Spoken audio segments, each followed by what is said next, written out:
Hello friends, welcome back to my channel economics with Deepti. आज की class में मैं आपके साथ डिस्कस करूंगी इन्फ्लेशनरी गैप।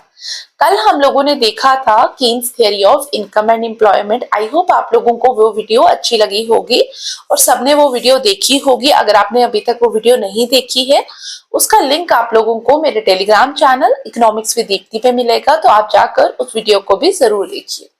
अब यहाँ पे इन्फ्लेशनरी गैप के बारे में अगर हम बात करें तो सबसे पहले मैं आपके साथ बैकग्राउंड डिस्कस करूंगी कि किस टाइम फ्रेम के अंदर इन्फ्लेशनरी गैप का कॉन्सेप्ट हमें देखने को मिला, कहाँ पे ये कॉन्सेप्ट के बारे में हम लोगों ने फर्स्ट टाइम देखा, क्यों ये इस कॉन्सेप्ट की हमें जरूरत पड़ी। नंबर 2 डेफिनेशन के बारे में बात करेंगे, then causes of inflationary gap, then economic implication and then addressing the gap और simultaneously हम डायग्राम को देखेंगे। और यहाँ पे जो हम डायग्राम यूज करेंगे वो कौन सी डायग्राम रहेगी, जो हमने कल की क्लास में Keynesian theory of income and employment में यूज की थी, उसी डायग्राम को यूज करके आज की क्लास को हम देखेंगे। ठीक है, तो आप लोगों ने अगर क्लास नहीं देखी तो आप लोग वो भी देख लेना, सो दैट आप लिंक कर सके, दोनों टॉपिक्स आपके साइमल्टेनियसली कंप्लीट हो सके।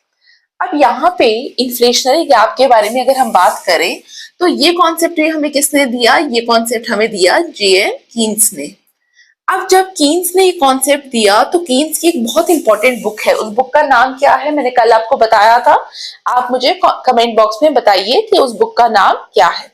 अब उस बुक के अंदर इन्होंने ये थियरी नहीं दी, ठीक है, उस बुक के अंदर इन्होंने ये थियरी नहीं दी। वो बुक जब हम बात कर रहे थे तो हम लोगों ने किस टाइम फ्रेम के बारे में बात की थी, हमने बात की थी ग्रेट डिप्रेशन के बारे में। ग्रेट डिप्रेशन के अंदर मैंने आपको बोला था कि कीन्स ने क्या किया था, कीन्स ने अपनी थियरी दी थी, theory of income and employment. अब वो तो ग्रेट डिप्रेशन का टाइम था, डिफ्लेशनरी गैप का टाइम था। अब यहाँ पे जब हम बात कर रहे हैं इन्फ्लेशनरी गैप की, यहाँ पे कौन सा टाइम फ्रेम है, कौन सा इवेंट चल रहा था, it is the world war second. World war second के टाइम कीन्स ने क्या किया, कॉन्सेप्ट दिया किसका, इन्फ्लेशनरी गैप का। वर्ल्ड वॉर सेकेंड के टाइम बेसिकली हुआ क्या, बेसिकली हमें देखने को मिला डिमांड एक्सीड कर रही थी सप्लाई से, सच दैट हमें यहाँ पे देखने को मिला कि प्राइसेस जो थे वो राइज करते हुए दिखाई दिए। अगर आप वर्ल्ड वॉर सेकेंड के बारे में देखेंगे तो वहां पे क्या हुआ, डिमांड इंक्रीज कर रही है। और हमने देखा था कि जब हम एग्रीगेट डिमांड के बारे में बात करते हैं तो हम इसको लिखते थे C+I+G। तो वन बाय वन हम हर कंपोनेंट को देखने की कोशिश करेंगे। सबसे पहले जब वर्ल्ड वॉर सेकेंड का टाइम था तो यहाँ पे क्या था, जितनी भी नेशंस इन्वॉल्व थे वर्ल्ड वॉर सेकेंड में, तो वो लोग क्या कर रहे थे, वो मिलिट्री फंडिंग के लिए बहुत ज्यादा स्पेंडिंग कर रहे थे। तो यहाँ पे हमें ऑटोमेटिकली देखने को मिला कि ड्यूरिंग वर्ल्ड वॉर सेकेंड हमारे पास क्या हुआ, गवर्नमेंट स्पेंडिंग जो थी वो इंक्रीज होती हुई हमें दिखाई दी।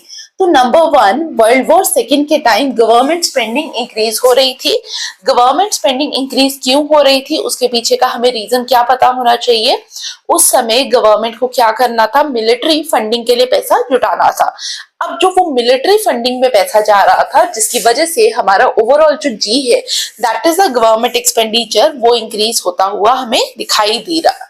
नंबर 2, अगर हम यहाँ पे बात करें वर्ल्ड वॉर सेकेंड पे, हमारे पास क्या थे, हमारे पास रिसोर्सेज लिमिटेड थे। जो थ्रू आउट द वर्ल्ड जितनी भी कंट्रीज वॉर के अंदर इन्वॉल्व थी, उनके पास क्या थे, रिसोर्सेज लिमिटेड थे। लेकिन अब उस रिसोर्सेज को डाइवर्ट किया जा रहा था कहाँ पे, टू वॉर।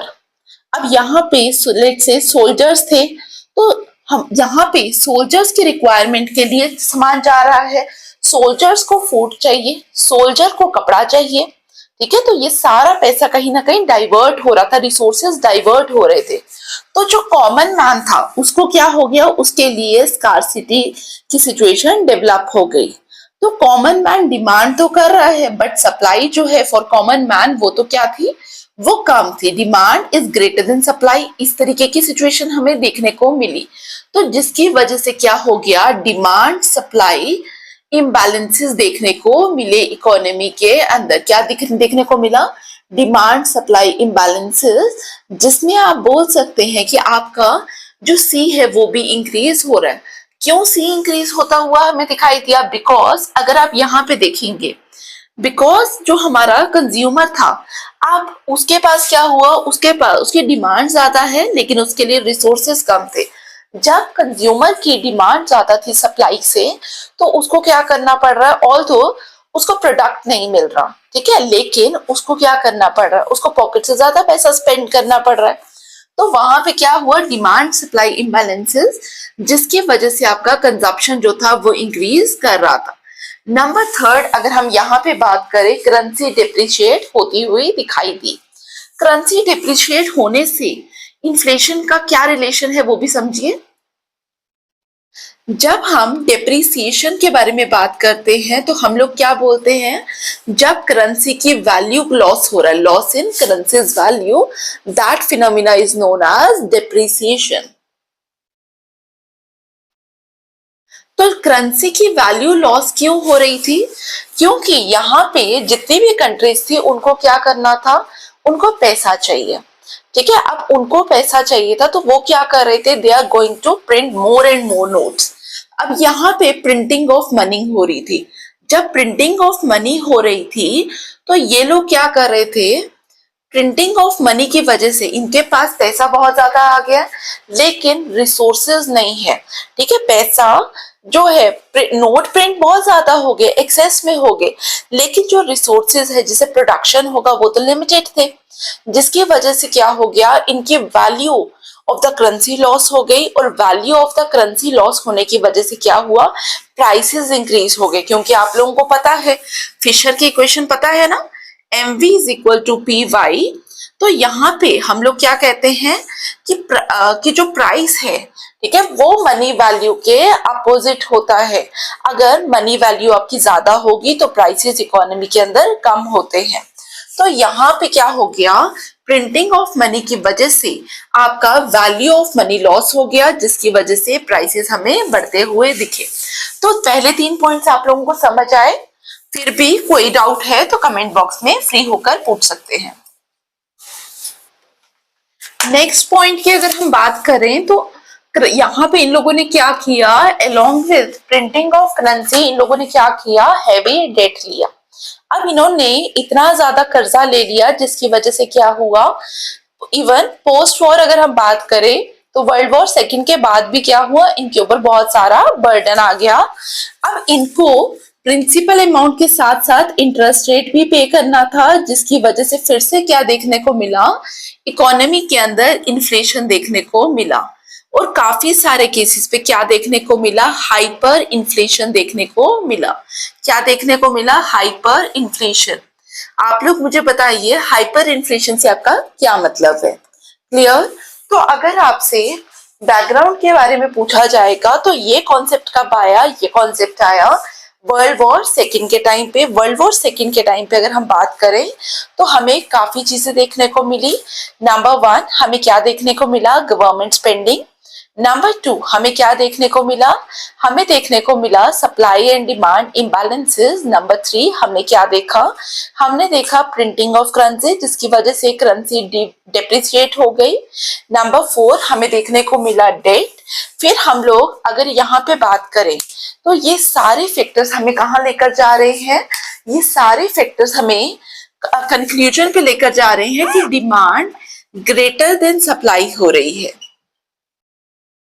और डिमांड ग्रेटर देन सप्लाई के केस में भी हमें क्या देखने को मिल रहा है कि हमारी जो इकोनॉमिस्ट थी एट दैट पर्टिकुलर टाइम, वो वर्क कर रही थी फुल एम्प्लॉयमेंट लेवल पे।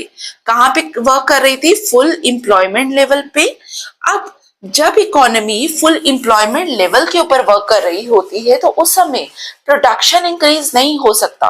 मेरे पास लेट्स से अगर 100 पेन बनाने हैं, मैंने 100 पेन बनाने के लिए मेरे पास जितना प्लास्टिक है, जितने इंक है, मैंने सब यूज कर दी।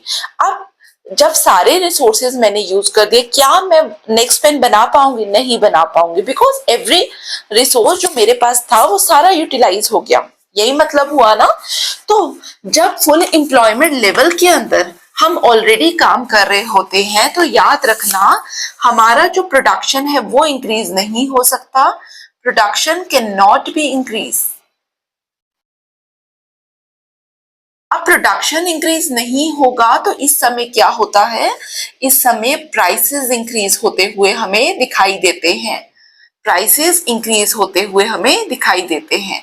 और ये पूरा जो फिनोमिना है जहां पे प्रोडक्शन इंक्रीज नहीं हो सकता बट प्राइसेस इंक्रीज होते हैं, this is known as inflationary gap. इसको हम क्या बोलते हैं? It is known as inflationary gap. Clear? तो मैं आपको पहले डायग्राम से समझाती हूँ, फिर एक बार हम वापिस से डेफिनेशन पे आएंगे।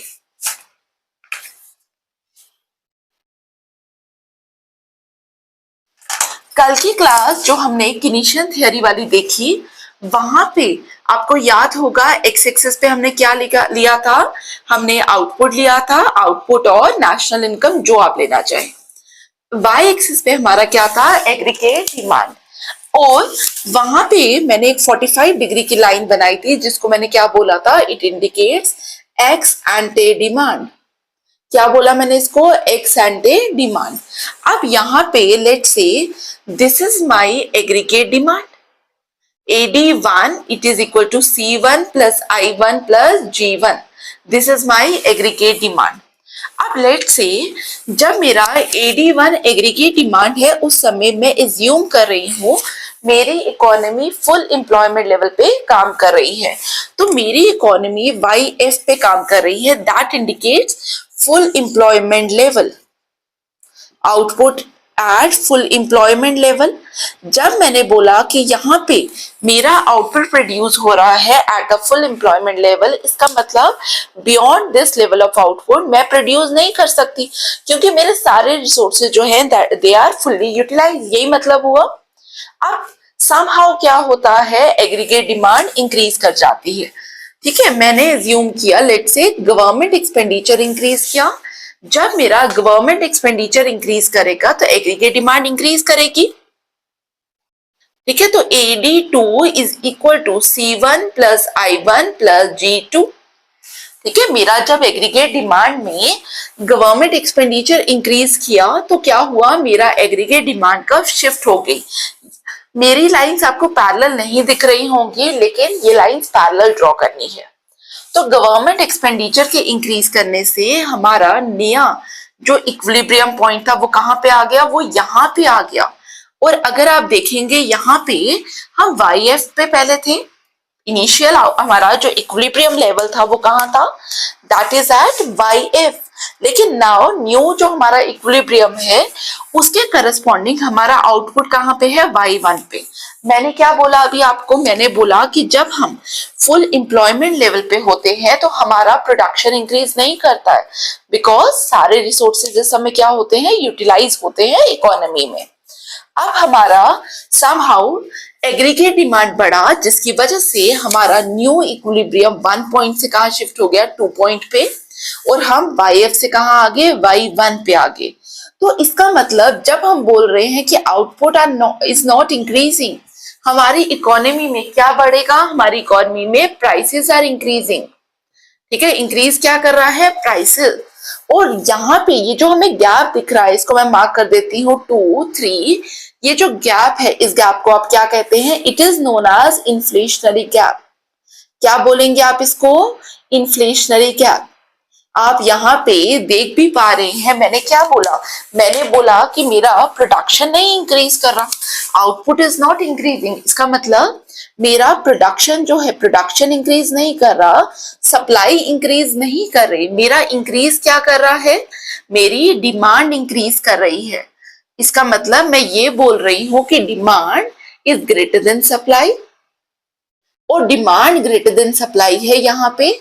और यहाँ पे जब हमने देखा कि इकोनॉमी के अंदर demand is more than supply, हमें क्या समझ आ रहा है? हमें ये समझ आ रहा है इस पॉइंट के अंदर कि यहाँ पे सिर्फ प्राइसेस इंक्रीज कर रहे हैं, हमारे पास आउटपुट इंक्रीज करने की गुंजाइश ही नहीं है बिकॉज सारे रिसोर्सेज ऑलरेडी हमारे यूटिलाइज है। तो यही गैप को हमने क्या बोल दिया? Inflationary gap. क्लियर? ठीक है, आई होप आपको समझ आ रहा है। अब मैं इसकी डेफिनेशन आपको लिखवा देती हूँ, लिखिए।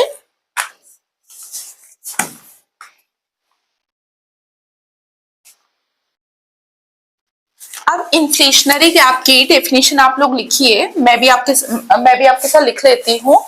अगर हम इस डायग्राम को देखें, इसी डायग्राम को देख के हम लोग क्या करेंगे? डेफिनेशन लिखेंगे। अगर अब यहाँ पे देखिए हम लोगों ने क्या बोला, inflationary gap occurs when demand exceed supply, यही बोला। और कौन सी सप्लाई, जो ऑलरेडी हो रही है at the full employment level.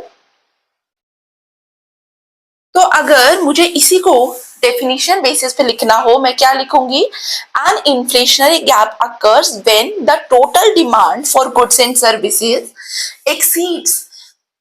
exceeds the economy's capacity to produce goods and services at full employment level। ठीक है, आप लोगों ने लिखा, यही डेफिनेशन है। और ये डेफिनेशन हमें कहाँ देखने को मिली, इस डायग्राम से देखने को मिली। अगर अब हम यहाँ पे देखें इस डेफिनेशन में, हमने जो भी लिखा वो हमें डायग्राम में देखने को मिल रहा है। अब इसको थोड़ा सा ब्रेक करके कोशिश करते हैं। अभी तक हमने बैकग्राउंड देख लिया, डेफिनेशन देख लिया, कॉजेस में देखते हैं और इसको थोड़ा सा ब्रेक डाउन करने की कोशिश करते हैं। एग्रीगेट डिमांड मैंने क्या लिखा, C plus I plus G। ठीक है, अगर मैं एग्रीगेट डिमांड के बारे में बात करूं, अभी तक मैं क्लोज्ड इकोनॉमी में बात कर रही हूं। क्लोज्ड इकोनॉमी वो होती है जहां पे हम फॉरेन ट्रेड नहीं करते, मतलब हम ना ही एक्सपोर्ट कर रहे हैं ना ही हम इंपोर्ट कर रहे हैं। लेट्स से नाउ अगर हम इंस्टेड ऑफ क्लोज्ड इकोनॉमी हम ओपन इकोनॉमी की तरफ मूव कर जाए, तो मैं आपसे पूछूं एग्रीगेट डिमांड क्या होगा। Aggregate demand is equal to C plus I plus G plus NX। NX क्या है मेरा, नेट एक्सपोर्ट्स। नेट एक्सपोर्ट्स का मतलब होता है एक्सपोर्ट्स माइनस इंपोर्ट। ठीक है, तो ये मेरी इक्वेशन होती है ओपन इकोनॉमी की।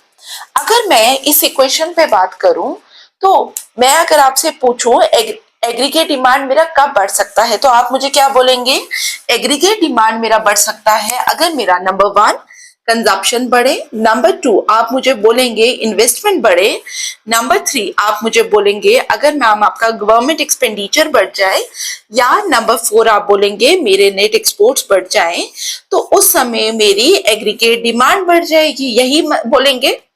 तो मैं अगर आपको बोलूं कि मैं ऑलरेडी फुल एम्प्लॉयमेंट पे काम कर रही थी, YF लेवल पे काम कर रही थी, और YF लेवल पे बिकॉज ऑफ चाहे मेरा C बढ़ रहा है, चाहे मेरा इन्वेस्टमेंट बढ़ रहा है, चाहे मेरा गवर्नमेंट एक्सपेंडिचर बढ़ रहा है, चाहे मेरा नेट एक्सपोर्ट्स बढ़ रहा है, और मेरा इसकी वजह से एग्रीगेट डिमांड बढ़ गया, मतलब मैं पहले इस कर्व में थी और अब मैं ब्लू लाइन पे आ गई। मैं इसमें NX भी डाल देती हूँ। तो आप मुझे बोलेंगे कि मेरा एग्रीगेट डिमांड बढ़ रहा है, लेकिन मैंने बोला एग्रीगेट डिमांड के साथ यहाँ पे आपको क्या होता हुआ दिखाई दे रहा है, तो आप तुरंत बोलेंगे कि यहाँ पे हमें क्या देखने को मिल रहा है, इन्फ्लेशनरी गैप। तो आप मुझे अब बताइए कॉजेज ऑफ इन्फ्लेशनरी गैप में हम लोग क्या क्या बोल सकते हैं। नंबर 1 कंजप्शन एक्सपेंडिचर बढ़ेगा, तब भी इकोनॉमी में क्या होगा, इन्फ्लेशनरी गैप बढ़ता हुआ दिखाई देगा। नंबर 2 अगर हमें इकोनॉमी में इन्वेस्टमेंट बढ़ती हुई दिखाई दे, उस समय भी क्या हो सकता है, इन्फ्लेशनरी गैप की पॉसिबिलिटी आती है। नंबर 3 इकोनॉमी में अगर गवर्नमेंट एक्सपेंडिचर बढ़ रहा है, या नंबर 4 हमें नेट एक्सपोर्ट्स बढ़ते हुए दिखाई दे रहे हैं, तो इन ऑल दीज केसेस हम लोग क्या बोलेंगे, इकोनॉमी के अंदर क्या होगा, इकोनॉमी के अंदर हमारा क्या होने वाला है, देयर इज अ पॉसिबिलिटी कि इन्फ्लेशनरी गैप की तरफ हम मूव करेंगे। क्लियर, तो कॉजेज में समझ आया आपको। Number 4 is the economic implication. देखिए इकोनॉमिक इम्प्लीकेशन के बारे में अगर हम बात करें, तो हम लोगों को यहाँ पे इन्फ्लेशनरी गैप में क्या देखने को मिला, इन्फ्लेशनरी गैप में हमें देखने को मिला कि प्राइसेस बढ़ रहे हैं ना। तो फर्स्ट इम्प्लीकेशन में हम लोग क्या बोलेंगे कि प्राइस राइज हमें होता हुआ दिखाई दे रहा है। नंबर 1 प्राइस राइज होता हुआ दिखाई दे रहा है। नंबर 2 अगर हम बात करें, जब भी इन्फ्लेशन आता है तो यहाँ पे क्या होगा, रिजर्व बैंक ऑफ इंडिया जो है वो एक्शन पे आ जाएगा। रिजर्व बैंक ऑफ इंडिया क्या करेगा, वो इन्फ्लेशन नहीं चाहता, तो इन्फ्लेशन को रोकने के लिए रिजर्व बैंक ऑफ इंडिया या कोई भी मॉनेटरी अथॉरिटी क्या करने वाली है, इंटरेस्ट रेट को हाई करेगी। तो हाई इंटरेस्ट रेट भी इकोनॉमी में हमें होता हुआ दिख सकता है। नंबर 3 जब प्राइसेस बढ़ेंगे इकोनॉमी के अंदर क्या होगा, जब भी प्राइसेस बढ़ेंगे तो जो लेबर है वो डिमांड करने वाली है कि हमें क्या करें, हमें एक्स्ट्रा वेजेस दें, हमारी वेजेस को बढ़ाया जाए। तो नंबर 3 हमें देखने को मिल सकता है वेज हाइक। क्लियर। अब जब भी इन्फ्लेशन आएगी इकोनॉमी में, ये इन्फ्लेशनरी गैप आ रहा है, प्राइसेस तेजी से बढ़ते हुए दिखाई दे रहे हैं, तो इस गैप को भी तो एड्रेस करना है। क्योंकि अगर आपने डायग्राम देखी होगी ध्यान से, तो आपको समझ आ रहा होगा कि हम लोग पहले AD1 पे ऑपरेट कर रहे थे, जहां पे हम फुल एम्प्लॉयमेंट पे ऑलरेडी काम कर रहे हैं। अब इसके बियॉन्ड जब हम YF से हम Y1 की तरफ जा रहे हैं, सिर्फ प्राइसेस इंक्रीज कर रहे हैं, output is not increases. Increase क्या कर रहा है, प्राइसेस। मतलब हमारा जो रियल प्रोडक्शन है वो तो इंक्रीज नहीं हो रही, सिर्फ इकोनॉमी में हमें प्राइसेस इंक्रीज होते हुए दिखाई दे रहे हैं। तो इस गैप को क्या करने की जरूरत है, एड्रेस करने की जरूरत है। हमें वापस से इस पॉइंट से आकर इस पॉइंट पे शिफ्ट होने की जरूरत है। अब इस गैप को एड्रेस कैसे किया जाए? जब इस गैप को एड्रेस करने की बात की जाती है तो दो चीजें आपके दिमाग में आनी चाहिए। Number 1 is the monetary policy and number 2 is the fiscal policy. जब आप मॉनेटरी पॉलिसी के बारे में बात करेंगे, कल की क्लास में मॉनेटरी पॉलिसी आपके साथ डिस्कस करूंगी मैं। मॉनेटरी पॉलिसी के बारे में जब आप बात करेंगे तो यहाँ पे रिजर्व बैंक ऑफ इंडिया का रोल आएगा। नंबर 2, जब हम फिस्कल पॉलिसी के बारे में बात करते हैं तो वहां पे गवर्नमेंट का रोल आता है। किसका रोल आता है, गवर्नमेंट का। तो गवर्नमेंट हो या रिजर्व बैंक ऑफ इंडिया हो, तो वो क्या करेंगे, ये दोनों क्या करेंगे, ये दोनों प्राइस को लोअर करने की कोशिश करेंगे, इन्फ्लेशन को कम करने की कोशिश करेंगे। और जब प्राइस को कम करने की कोशिश करेंगे तो इनको करना क्या है, इनको जो प्रॉब्लमैटिक एरिया था उसको टारगेट करना है। और यहाँ पे प्रॉब्लमैटिक एरिया क्या था कि डिमांड बढ़ रही है इकोनॉमी में, एग्रीगेट डिमांड बढ़ रही है, और इसका मतलब दे वांट कि एग्रीगेट डिमांड कम हो। जब एग्रीगेट डिमांड कम होगी तो इनको क्या करना पड़ेगा, अगर नंबर 1 अगर हम मॉनेटरी पॉलिसी के बारे में बात करें तो रिजर्व बैंक ऑफ इंडिया क्या करेगा, रिजर्व बैंक ऑफ इंडिया चाहे कंज्यूमर है, चाहे आपका प्राइवेट इन्वेस्टर है, चाहे आपकी गवर्नमेंट है, उन तीनों को क्या करेगा, इन तीनों को डीमोटिवेट करेगा टू स्पेंड मोर। और डीमोटिवेट कैसे करेगा, लेट्स से अगर मैं प्राइवेट इन्वेस्टर हूं, मुझे एक बिजनेस में इन्वेस्ट करना है, मैं बिजनेस में कब इन्वेस्ट करने को विलिंग हूँ, जब मुझे कम रेट ऑफ इंटरेस्ट में लोन मिलेगा। लेकिन रिजर्व बैंक ऑफ इंडिया नहीं चाहता कि मैं किसी बिजनेस में इस पर्टिकुलर टाइम फ्रेम पे इन्वेस्ट करूं। तो रिजर्व बैंक ऑफ इंडिया क्या करने वाला है, अब इस पर्टिकुलर टाइम पे रेट ऑफ इंटरेस्ट बढ़ाएगा। तो रिजर्व बैंक ऑफ इंडिया ने क्या किया, रेट ऑफ इंटरेस्ट बढ़ाया। रेट ऑफ इंटरेस्ट बढ़ाया तो चाहे प्राइवेट इन्वेस्टर है जिसको बिजनेस के लिए इन्वेस्ट करना है, चाहे कंज्यूमर है जिसको गाड़ी के लिए लोन चाहिए था, चाहे गवर्नमेंट है, सबके लिए क्या हो गया, जो बोरोइंग की कॉस्ट है वो बढ़ गई। तो यहाँ पे डिस्करेज हो गए क्या, कंज्यूमर, प्राइवेट इन्वेस्टर और गवर्नमेंट टू टेक लोन्स। तो यहाँ पे क्या होगा, एग्रीगेट डिमांड क्या होगी, रिड्यूस होगी।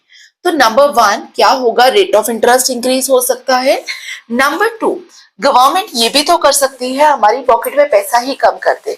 और पॉकेट में पैसा कैसे कम किया जाएगा, by reducing money supply in the economy.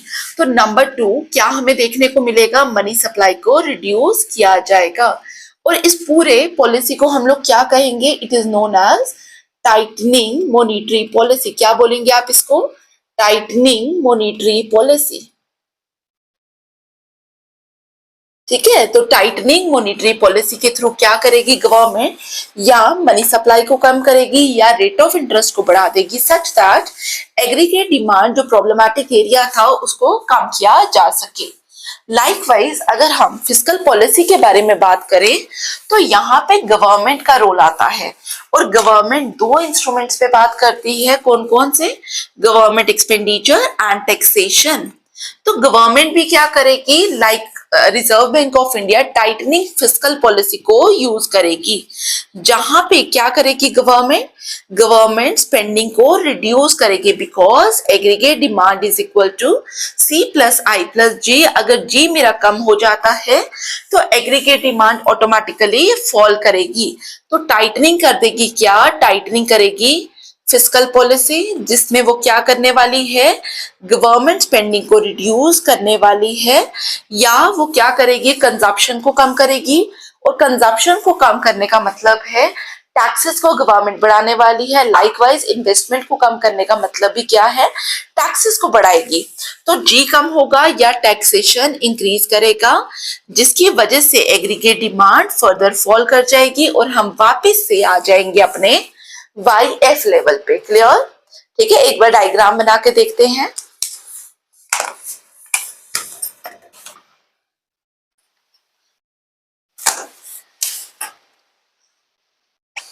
जो डायग्राम अभी मैंने बनाई थी सेम डायग्राम मैं बना रही हूं।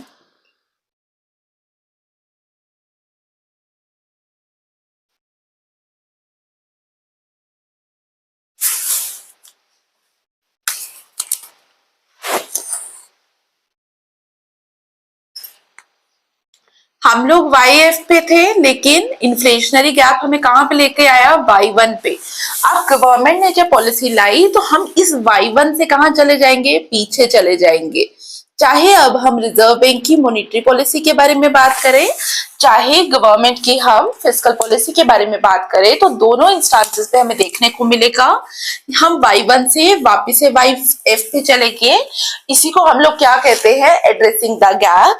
तो अगर अब आपसे कोई पूछे किस तरीके से एड्रेस करेंगे गैप को, या आप क्या करेंगे, टाइटन करेंगे किसको, आप क्या करेंगे, कॉन्ट्रैक्शनरी मॉनेटरी पॉलिसी को यूज करें, या आप कॉन्ट्रैक्शनरी फिस्कल पॉलिसी को यूज करें। दोनों तरीके से क्या हो सकता है, एड्रेस किया जा सकता है ये पर्टिकुलर गैप। क्लियर? ठीक है, आई होप आपको चीजें समझ आ रही हैं। अब कल की क्लास में पहले हम लोग डिफ्लेशनरी गैप डिस्कस करेंगे, फिर नेक्स्ट क्लास में मैं मॉनेटरी पॉलिसी और उसके बाद फिस्कल पॉलिसी आप लोगों के साथ डिस्कस करूंगी, सो दैट आपको ये जो डायग्राम्स हैं वो आपको अच्छे से क्लियर हो जाए। ठीक है, तो डायग्राम को जितना आप प्रैक्टिस कर सकते हैं उतना प्रैक्टिस करिए। क्लास के बाद एटलीस्ट 1 से 2 बार ट्राई करिए डायग्राम बनाने का। ठीक है, फिर भी आपको कोई डाउट है आप फ्री होकर कमेंट बॉक्स में पूछ सकते हैं, और साथ ही अपना फीडबैक शेयर करिए through comment section. Thank you for watching, see you in the next class. Thank you.